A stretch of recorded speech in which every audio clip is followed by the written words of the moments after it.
Hello everyone, my name is Aisha Reis and I'm again back with some important questions of paper second. You may call it guest paper, important questions or PYQs, whatever you wish, you can just call it. But here I am with some important topics which you should study for your paper second of zoology, BSc, ठीक है, BSc part 1 zoology paper second के लिए जितने important questions as far as I thought, ठीक है, जैसा मुझे लगा अकॉर्डिंगली उसके हिसाब से हम लेके आए. So here it is. So section A. From section A, what I found was that parasitic adaptation in platyhelminths. This is very important question, and also I have made a video on this. So please do check out that video so that you can just easily grab the concept. And one thing more, if you still want some more information regarding anything from paper 1, paper 2, paper 3, you just have to visit the book. You just have to go to the book R.L. Kotpal. That's it. R.L. Kotpal बहुत अच्छी book है. अगर तुम लोग अभी भी नहीं पढ़ रहे हो तो प्लीज़ पढ़ो, क्योंकि भले हम कितना भी पढ़ा दें, तुम्हें बुक से पढ़ने पे जो चीज़ समझ में आएगी वो कभी भी कोई किसी को नहीं समझा सकता. ठीक है. I hope you understand. If you don't, just let it be. तुम्हें इंपॉर्टेंट क्वेश्चन तो मिल ही गए हैं, तुम इनकी प्रैक्टिस कर सकते हो, इन पे नोट्स बना सकते हो, and then you can just practice well, and that's it. So पहला टॉपिक हमने तुम्हें बताया कि पैरासिटिक एडेप्टेशन इन प्लैटीहेल्मिन्थ्स. ये एक बहुत इंपॉर्टेंट क्वेश्चन है, बार बार पूछा जा रहा है. The second thing is that reproduction in a Nereis. तो तुम्हें रिप्रोडक्शन इन अ निरीज अगर पूछा जाए तो इसमें क्या करोगे, तुम पहले निरीज के बारे में थोड़ा जनरल कैरेक्टरिस्टिक पढ़ोगे, अगेन वही बुक R.L. कोटपाल की, और उसके अलावा तुम उसमें क्या देखोगे, रिप्रोडक्टिव ऑर्गन्स, ठीक है, और फिर रिप्रोडक्शन, उस प्रोसेस को भी देखोगे कि इस तरीके से रिप्रोडक्शन हो रहा है, और निरीज का हेट्रोनिरीज फॉर्म भी बनता है, ये भी तुम्हें थोड़ा सा पता करने की, पढ़ने की ज़रूरत है. ठीक है. You have to mention all these things while mentioning about reproduction in niris. Then the third topic is leech. Leech क्या है? Hirudinaria, अगर तुम्हें इसका नाम पता हो. कॉमन नेम लीच होता है और साइंटिफिक नेम होता है हिरुडिनेरिया. तो उसका डाइजेस्टिव सिस्टम, लीच का वैसे बहुत सारे क्वेश्चन आते हैं. उसके अलावा सिस्टोसोमा विचरेरिया का life cycle I think I have already mentioned, so you can just check it out. I have made a video.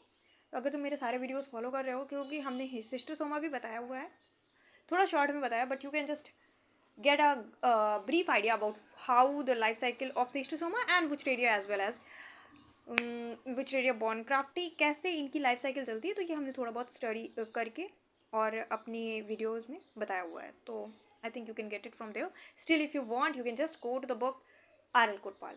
बार बार हम इसलिए कह रहे हैं ताकि तुम लोग बुक पढ़ने की थोड़ी सी आदत रखो, जिससे कि ये होगा कि तुम उसको अगर पढ़ोगे ना, तुम्हारे कंसेप्ट ज़्यादा क्लियर होंगे. हो सकता है मे बी, देखो कोई भी टीचर कंप्लीट तुम्हें कुछ भी नहीं बता सकता है जितना तुम्हें बुक से मिल सकता है. तो maybe I am skipping some parts, but you might get that part from the book.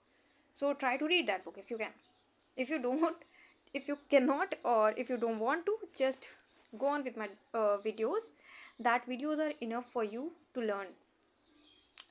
Brief तो तुम्हें पता चली जाएगा मेरे वीडियो से. इसके अलावा क्या है, रिप्रोडक्शन इन हिरुडिनेरिया. अभी तुम्हें बताया था ना, रिप्रोडक्शन इन हिरुडिनेरिया यही लीच है, इसी को ही, इसका ही डाइजेस्टिव सिस्टम देखो, रिप्रोडक्शन भी. इसके बाद एक मिलिडोगाइनी के बारे में थोड़ा बहुत तुम्हें पढ़ना है. इसके अलावा है सेंस ऑर्गन्स इन एनेलिडा. एनेलिडा का जनरल कैरेक्टरिस्टिक जहाँ पर दिया गया है वहाँ पे उसका सेंस ऑर्गन्स के बारे में दिया है, तो उसको तुम्हें थोड़ा सा पढ़ने की ज़रूरत है. So I hope you have just read this. पहला हमने बताया था पैरासिटिक एडेप्टेशन इन प्लैटीहेल्मिन्थ्स. दूसरा है रिप्रोडक्शन इन निरीज. निरीज कुछ नहीं है, जैसे फेरेटिमा होता है ऐसे निरीज भी होता है. निरीज को भी अर्थवॉर्म से ही रिलेट करके पढ़ते हैं, बट निरीज इज समथिंग थोड़ा सा डिफरेंट होता है. ये एनेलिडा का एक मॉडल ऑर्गेनिज्म है जिसे हम लोग पढ़ते हैं. इसके अलावा लीच है. लीच के साथ साथ उसका दूसरा नाम होता है हिरुडिनेरिया, जिसका डाइजेस्टिव सिस्टम और रिप्रोडक्टिव सिस्टम तुम्हें पढ़ने की जरूरत है. सिस्टोसोमा एंड विचरेरिया, इन दोनों की तुम्हें लाइफ साइकिल स्टडी करने की जरूरत है, क्योंकि बार बार पूछी जा रही है. सेंस ऑर्गन्स इन एनालिड, ये क्वेश्चन है जो बार बार पूछा जा रहा है.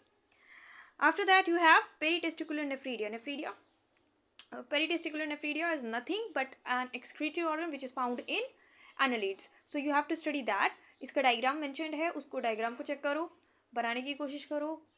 Try to copy every diagram. ठीक है, जितना हो सके उतने डायग्राम की प्रैक्टिस करो. एटलीस्ट उन डायग्राम की तो प्रैक्टिस करो ही जिनका हमने नाम यहाँ पे मेंशन किया है. जिस भी टॉपिक से रिलेटेड अगर कुछ भी डायग्राम मिलता है तो try to make that diagram in your answer sheet. और एक बात और, अगर तुम डायग्राम बना रहे हो तो try to use colour pens.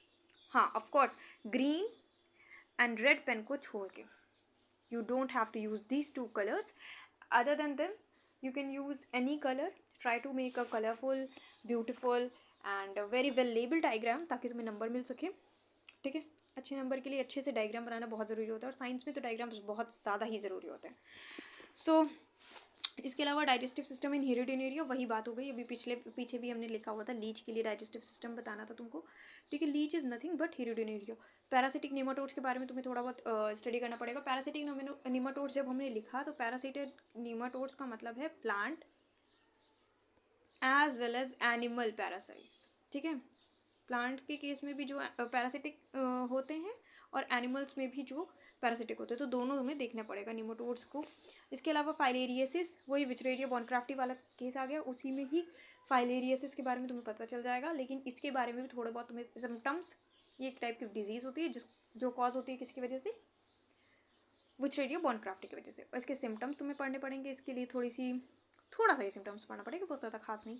इसके अलावा इसका थोड़ा सा तुम्हें ये देखना पड़ेगा कि क्या क्या ट्रीटमेंट ऑप्शंस अवेलेबल है। हालांकि ये सब पूछ नहीं जाता है, बट फिर भी अगर तुम्हारे पास फाइलेरियसिस करके आता है तो तुम्हें थोड़ा बहुत तो सिम्टम्स देने पड़ेंगे। सिम्टम्स के साथ एक तुम्हें ये बताना पड़ेगा कि फाइलेरियसिस क्या होता है। एक तरह की बीमारी होती है जो कि फाइलेरिया की वजह से होती है। फाइलेरिया कहाँ से आता है, तुम्हारा विचरेरिया बॉनक्राफ्टी की वजह से ही हो रहा है, उसी लार्वा जो होता है माइक्रोफाइलेरी, उसी को बोलते हैं। तो फिर उसकी लाइफ साइकिल कैसे चलती है, और इसमें विचरेरिया बॉनक्राफ्टी के बारे में सबसे इंपॉर्टेंट होता है पीरियोडिसिटी। ये भी हमने एक लेक्चर में अच्छे से एक्सप्लेन किया है, I hope you will get that from there.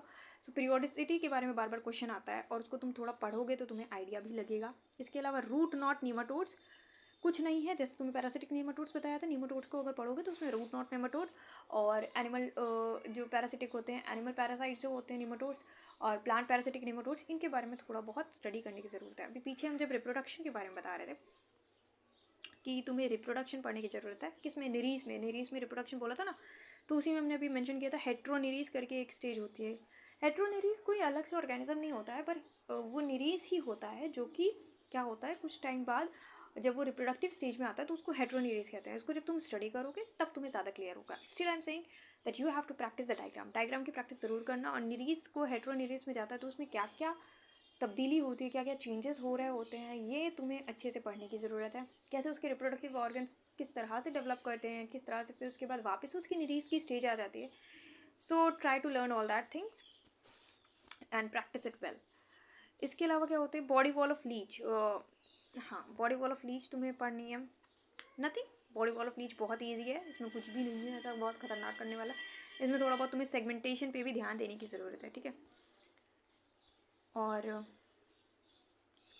इसके अलावा हमने तुम्हें बताया ना पीरियोडिसिटी यही फाइलेरियसिस से ही ज्वाइंट कर लो। इसी में तुम्हें अभी बता रहे थे विचरेरिया बॉनक्राफ्टी के बारे में, माइक्रोफाइलेरिया का पीरियोडिसिटी के बारे में। पैरापोडियम ऑफ निरीस, पैरापोडियम एक स्ट्रक्चर होता है जो कि निरीस में पाया जाता है। Parapodium is related to something called, podium है तो उसको पैर से रिलेट कर सकते हो, ऐसा उसमें इस तरह का स्ट्रक्चर होता है, ठीक है। तो निरीस के पास ही प्रेजेंट होता है। इसके बारे में थोड़ा सा तुम्हें स्टडी करने की ज़रूरत है। हम इसलिए नहीं एक्सप्लेन कर रहे हैं ताकि तुम थोड़ा सा पढ़ो, तुम थोड़ा सा बुक देखो, तुम थोड़ा सा उसके डायग्राम को प्रैक्टिस करने की कोशिश करो ताकि तुम्हें आए भी, ठीक है। और ये बहुत बड़ा टॉपिक नहीं है जो हम स्किप कर रहे हैं। तो तुम अगर इसको एक बार भी पढ़ते हो, बस एक पैराग्राफ का टॉपिक है ये पैरापोडियम, तो इसको अगर तुम एक बार भी पढ़ते हो आर्य कोटपाल से, you will get a better idea, will get a good concept. Still अगर तुमसे नहीं होता है then you can contact me and say that ma'am I just want this lecture, ठीक है। I'll try to make a lecture on this as well. Then after that, section B. Coming to section B, we can just start with urea cycle, Cori cycle, glycolysis. Glycolysis में जो fate of glycose carbohydrate होता है वो, और इसके अलावा Krebs cycle which is very important.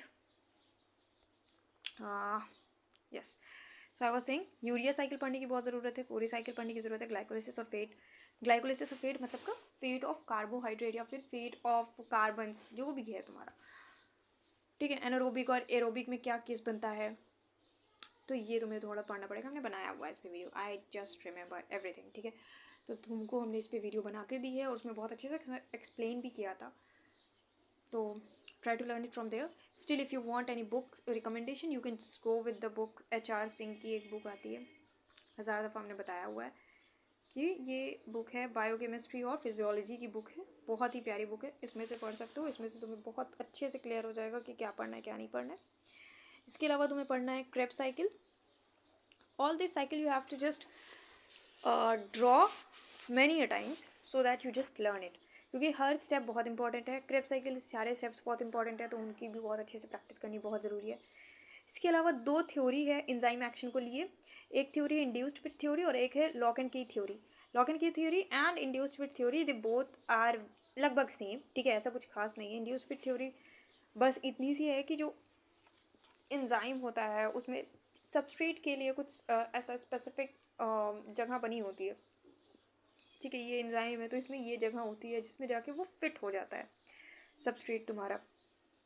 और lock and key theory भी यही कहती है कि जो जैसे मान लो एक लॉक होता है, उस लॉक में उसकी ही चाबी लगती है, इसी तरीके से एंजाइम में भी ऐसा होता है कि एंजाइम भी एक लॉक की तरह होता है जिसमें उसका पर्टिकुलर सबस्ट्रेट ही जाके अटैच कर सकता है। बट बेसिकली इन दोनों में फ़र्क ये है कि इन दोनों को प्रपोज करने वाले लोग अलग अलग थे, इनका थोड़ा बहुत मैकेनिज्म ऑफ एक्शन अलग अलग है, जिसको तुम्हें खुद स्टडी करना पड़ेगा। बहुत खास इसमें नहीं पूछा जाता, बट छोटा छोटा ही पूछेंगे यार, बहुत ज़्यादा नहीं पूछते हैं इसमें, क्योंकि शॉर्ट आंसर्स में कभी कभी पूछा जा रहा है, तो इसको अच्छे से तुम्हें बस पढ़ने की ज़रूरत है। I think this is important, that's why I am telling. और अगर फिर भी नहीं समझ में आता है then you can just message me, that's it. और इसके अलावा है केमी ऑस्मोटिक हाइपोथेसिस। अब ये एक ऐसी हाइपोथेसिस है जो कि हमने देखा जो बार बार क्वेश्चन में आ रही है। और केमी ऑस्मोटिक हाइपोथेसिस अगर तुम लोग 12th में भी रहे होगे तो ये सारी साइकिल्स जितनी यहाँ पे मेंशन्ड है, ये सारी ही साइकिल्स बहुत इंपॉर्टेंट है, बार बार ही आती है, तो तुम अगर याद कर लोगे तो तुम्हारे लिए आगे के लिए भी अच्छा है, क्योंकि हर एक कॉम्पिटिटिव एग्जाम्स में ये पूछी ही जाती है। तुम्हें क्या करना है, कोई भी साइकिल है, कोरी साइकिल हो गया, यूरिया साइकिल हो गया, ग्लाइकोलिसिस हो गया, या फिर क्रेब साइकिल हो गया, कोई भी साइकिल है, तुम्हें डायरेक्टली उसको लेना है और at least 10 times you have to just practice it. Try practicing it 10 times. जब तक तुम उसको प्रैक्टिस नहीं करोगे बना बना के, तब तक तुम्हें वो बनाना आएगा ही नहीं। रटना पड़ता है इन साइकिल्स को, ठीक है, ऐसा नहीं है कि तुम्हें बहुत अच्छे से समझ में आ जाएगा, कुछ नहीं समझ में आने वाला। ये अच्छे से तुम्हें रटने की ज़रूरत है। जब तुम्हें रट जाएगा तब तुम्हें समझ में भी आने लगेगा कि अच्छा यहाँ से कार्बन निकला वहाँ चला गया, वहाँ से कार्बन निकला यहाँ चला गया, इसलिए इसको TCA साइकिल कहते हैं, इसलिए उसको वो साइकिल कहते हैं। समझ में आ रही बात? अच्छा, और एक चीज़ जो यहाँ पे रह गई वो है विटामिन। अब विटामिन के ऊपर लगातार जो क्वेश्चन आ रहे हैं, कभी फैट सॉल्युबल पूछ रहा है, कभी वाटर सॉल्युबल पूछ रहा है। तुम्हें क्या करना है, फैट और वाटर सॉल्युबल विटामिन की एक लिस्ट बनाओ। हमने बताया हुआ था, पहले पढ़ा चुके हैं, लेकिन फिर भी तुम्हें क्या करना है, एक टेबल बनाई होगी, एक फैट बना दिया, एक वाटर बना दिया। अब इस तरह से टेबल बनाने के बाद देखो कि कौन से फैट सॉल्युबल हैं, कौन से वाटर सॉल्युबल हैं। इनको एक बार बना के अपने कमरे में चिपका लो, ताकि अगर जब भी क्वेश्चन आए तुम्हें पता होना चाहिए कि विटामिन ए के बारे में लिखना है, कि विटामिन बी के बारे में लिखना है, कि विटामिन सी के बारे में लिखना है। ऐसा ना हो कि तुमसे कुछ पूछा कुछ और जाए, बता के तुम कुछ और आ जाओ। एक टेबल बनाओ जो कि तुम अपने नज़र के सामने रख सको। और हमने जो विटामिन की वीडियोज़ बनाई थी उसमें से देख के तुम उसके शॉर्ट नोट्स वगैरह बना सकते हो, जो कि तुम्हारे लिए बाद में आसानी रहेगी, ठीक है। Try to do that. और जितनी साइकिल से हो सके तो उनका भी डायग्राम बना बना के अपने, अगर कमरे में हो तो कमरे में उसको पेस्ट कर सकते हो तो कर लो, नहीं कर सकते हो तो अपनी टेबल पे, स्टडी टेबल जहाँ पे, वहाँ पे पेस्ट करके रखो, क्योंकि साइकिल्स थोड़ी डिफिकल्ट होती हैं यार याद करने में। जब तक तुम उसको प्रैक्टिस नहीं करोगे रिपीटेडली तब तक तुम्हें नहीं आएगी। इसके अलावा एक चीज़ है जो है एंजाइम क्लासिफिकेशन। इसमें एंजाइम की क्लासेस होती हैं, ऑक्सीडेज, रिडक्टेज, हाइड्रोलेज, है ना। तो वो हमने शायद तुम्हें पढ़ाया या फिर शायद CP ने तुम्हें पढ़ाया, तो I think you can just get it from there, videos की अवेलेबल है, तो ट्राई टू लर्न दैट, क्योंकि एंजाइम क्लासिफिकेशन पूछा जा रहा है। बीटा ऑक्सीडेशन बार बार पूछा जाता है। बीटा ऑक्सीडेशन हमने आई थिंक पढ़ाया हुआ है, अगर नहीं समझ में आया तो फिर से उसको पढ़ने की कोशिश करो, आ जाएगा समझ में। इसमें ऐसा थोड़ा सा टफ है वो, पर समझ में आ जाएगा। इसके अलावा फॉस्फोलिपिड्स पे 2-3 बार शॉर्ट नोट्स आ रहे हैं, कभी ग्लिसरोफॉस्फोलिपिड पूछता है, कभी फॉस्फोलिपिड्स पूछता है, तो तुम्हें लिपिड्स के जो टाइप्स होते हैं उनको पढ़ने की ज़रूरत है, क्योंकि उस पर ज़्यादा नहीं पूछ रहे हैं, पर शॉर्ट नोट्स में बार बार ये देखने को मिल रहा है, ठीक है। Okay, so after this we have this oxidative phosphorylation. Oxidative phosphorylation is nothing but the ETC का साइकिल होता है ना, electron transport chain. Electron transport chain का ही एक पार्ट है oxidative phosphorylation. You have to just go through ETC and then oxidative phosphorylation. वही बात हो गई कि तुम्हें फिर से वही करना पड़ेगा, कुछ नहीं, प्रैक्टिस। बायोकेमिस्ट्री में जितने पार्ट्स हैं उन सब का तुम्हें प्रैक्टिस करने की सबसे ज़्यादा ज़रूरत है। इसके अलावा क्या है, ग्लूकोनियोजेनेसिस। जब हमने ग्लाइकोलिसिस पढ़ाई थी तब हमने तुम्हें बताया था कि कुछ ही स्टेप्स ऐसे हैं जो कि इरिवर्सिबल होते हैं, जो कि हैं 1, 3rd और 10th। ये तीनों स्टेप ऐसे होते हैं जहाँ पे जो रिएक्शन जो होती है इरिवर्सिबल हो जाती है। तो 1, 3rd और 10th स्टेप्स पे अलग अलग लगती है क्या, एंजाइम्स, जिसकी वजह से ग्लाइकोलिसिस ही रिवर्स होके ग्लूकोनियोजेनेसिस बना रही थी। ग्लाइकोलिसिस क्या होता है, ग्लूकोज का ब्रेकडाउन। ग्लाइको लाइसिस होता है, लाइसिस मतलब क्या होता है, तोड़ना, और नियोजेनेसिस मतलब होता है बनना, नया ग्लूकोज बनना। तो ग्लाइकोलिसिस और ग्लूकोनियोजेनेसिस ये दोनों एक दूसरे से लगभग सिमिलर ही होते हैं, एक सीधा जा रहा है तो एक उल्टा जा रहा है उसका, ठीक है, ऐसा कुछ अलग नहीं है। और ग्लूकोनियोजेनेसिस पे ज़्यादा नहीं क्वेश्चन आते, पर फिर भी हाँ वही है कि शॉर्ट नोट्स आते हैं। इसके अलावा कोलेस्ट्रॉल पढ़ने की थोड़ी बहुत ज़रूरत है। कोलेस्ट्रॉल देखो, एक चीज़ और बता दें कि कोलेस्ट्रॉल प्लांट्स में नहीं पाया जाता है, ये सिर्फ एनिमल के केस में प्रेजेंट होता है, तो प्लांट्स में मत पढ़ना कि कोलेस्ट्रॉल होता है और क्या काम करता है, क्यों होता है, बॉडी में प्रेजेंट होता है, तो हीट के साथ उसका क्या रिलेशन है। अगर तुम पढ़ रहे हो तो अच्छे से पढ़ना, थोड़ा सा उसका स्ट्रक्चर के बारे में पढ़ने की कोशिश करना, और ये देखना कि उसका फंक्शनिंग क्या है, ये थोड़ा सा ज़्यादा अच्छा होगा। और फंक्शनिंग के साथ साथ ये देखना कि अगर कोलेस्ट्रॉल बढ़ जाता है तो क्या प्रॉब्लम आ सकती है, कोलेस्ट्रॉल कम हो जाता है तो हाइपोकोलेस्ट्रोलीमिया और हाइपर कोलेस्ट्रोलीमिया, इन दोनों के बारे में तो थोड़ा सा स्टडी करने की तुम्हें ज़रूरत है अगर तुम लिखना चाहते हो तो। इन केस अगर नहीं लिखना चाहते हो, you just want to skip it, then it's up to you. इसके अलावा एक अल्फा हेलिक्स, प्रोटीन का structure 1 degree 2 degree and 3 degree. Alpha helix क्या होता है, ये प्रोटीन का जब हम लोग स्ट्रक्चर पढ़ते हैं तो प्रोटीन क्या होता है, बेसिकली 1 डिग्री में क्या होता है, 1 डिग्री प्रोटीन का स्ट्रक्चर ये होता है कि प्रोटीन में सिर्फ पेप्टाइड बॉन्ड प्रेजेंट होते हैं। क्या होते हैं, पेप्टाइड बॉन्ड्स। जब ये पेप्टाइड बॉन्ड सिर्फ प्रेजेंट होंगे तो प्रोटीन सिर्फ एक ऐसे धागे जैसे बनता है। फिर क्या होता है, ये धागा बाद में कन्वर्ट होता है किस में, या तो इसे ऐसे बीटा शीट्स में या फिर वो अल्फ़ा शीट्स में कन्वर्ट हो जाता है। तो इसको अल्फ़ा हेलिक्स या बीटा शीट्स में कन्वर्ट होता है। अब इसको बोलते हैं 2 डिग्री स्ट्रक्चर। जब यही अल्फ़ा हेलिक्स बीटा शीट्स, मान लो ये हो गया, थोड़े बहुत बीटा शीट्स हैं और फिर इसके बाद अल्फ़ा हेलिक्स आ गया, फिर बीटा शीट्स आ गए, अब ये एक साथ आने लग गए, तो फिर इसको हम लोग बोलते हैं 3 डिग्री के टर्शरी स्ट्रक्चर। इसी तरीके से बाद में क्या होता है कि क्वाटर्नरी स्ट्रक्चर देखने को मिलता है कुछ मॉलिक्यूल्स में, जो कि कैसे होते हैं कि मान लो ये तुम्हारा है एक ऐसा मॉलिक्यूल है जो 3 डिग्री है, ठीक है, ये भी एक 3 डिग्री है। अब ये दोनों आपस में मिल के कंबाइन करके एक स्ट्रक्चर बना ले रहे हैं, ये है, ये है, ये है, ये है, इसको बोलते हैं क्वाटर्नरी स्ट्रक्चर। क्वाटर्नरी स्ट्रक्चर का एग्जाम्पल तुम लोग ने अगर पढ़ा होगा तो सीपी ने बहुत अच्छी क्लास ली थी, उसमें उसने एक्सप्लेन किया था हीमोग्लोबिन का स्ट्रक्चर, उसका क्वाटर्नरी स्ट्रक्चर होता है, ठीक है। इसके अलावा पेप्टाइड बॉन्ड्स के बारे में थोड़ा सा तुम्हें पढ़ने की ज़रूरत है, इसके बारे में शॉर्ट नोट्स आए हैं, और शॉर्ट नोट्स में तुम्हें कुछ नहीं बताना है खास, तुम्हें बस ये बताना है कि पेप्टाइड बॉन्ड में किस तरह का बॉन्ड होता है, उसका बॉन्ड एंगल कहाँ तक की उसकी रोटेशन फ्री होती है, कहाँ तक उसमें कुछ एंगल्स होते हैं जैसे फाई, साई और काई, तो तुम्हें थोड़ा सा वो पढ़ने की ज़रूरत है, ठीक है। फाई उसमें एक तरह के एंगल पाए जाते हैं, फाई होता है, एक साई होता है, फाई और साई एंगल के बारे में थोड़ा सा तुम्हें पढ़ने की ज़रूरत है ताकि तुम्हें आइडिया लग जाए। और पेप्टाइड बॉन्ड कहाँ पाया जाता है, 1 डिग्री स्ट्रक्चर में पाया जाता है, तुम ये थोड़ा सा लिख सकते हो उसके बारे में। और फिर उसके बाद है होमोपॉलीसेक्राइड्स। जब हमने कार्बोहाइड्रेट पढ़ाया था तो उसमें हमने ये बताया रखा है। इसके अलावा सेल्यूलोज आया है बार बार, अगेन शॉर्ट नोट्स में पूछा गया, और coenzyme I think I have already taught you, तो कोएंजाइम वहाँ से पढ़ लो। अगर नहीं समझ में आता है फिर भी तुम्हें सेक्शन ए के लिए कोई भी बुक चाहिए तो हम बता दे रहे हैं फिर से कि सेक्शन ए के लिए तुम्हें फिर से RL कोटपाल ही पढ़ने की ज़रूरत है, उसके बाहर से कुछ भी नहीं है, सब कुछ उसमें दे रखा है। और for section B, if you want me to tell you any book or recommend you any book, then for section B you can just consider HR Singh की बुक है animal physiology and biochemistry. These 2 books are enough for you to qualify the whole BSc thing, ठीक है। तुम्हारा BSc first year तो इससे बहुत आराम से बहुत अच्छे नंबरों से निकल सकता है। ये पूरी जितनी कुछ भी इसमें दे रखा है ना, वो इस बुक में बहुत अच्छे से एक्सप्लेन्ड है। प्लीज़ मेरे कहने से एक बार बुक देखो, थोड़ी सी टफ लगती है स्टार्टिंग में, बट अगर तुम उससे डायग्राम बनाते हो ना, तुम ट्रस्ट मी व्हेन आई से this that you can gate full marks in that exam. Personally, I'm saying this. So that was all for paper 2 of BSc Part 1 Zoology, and I think you just enjoyed it and you will study well.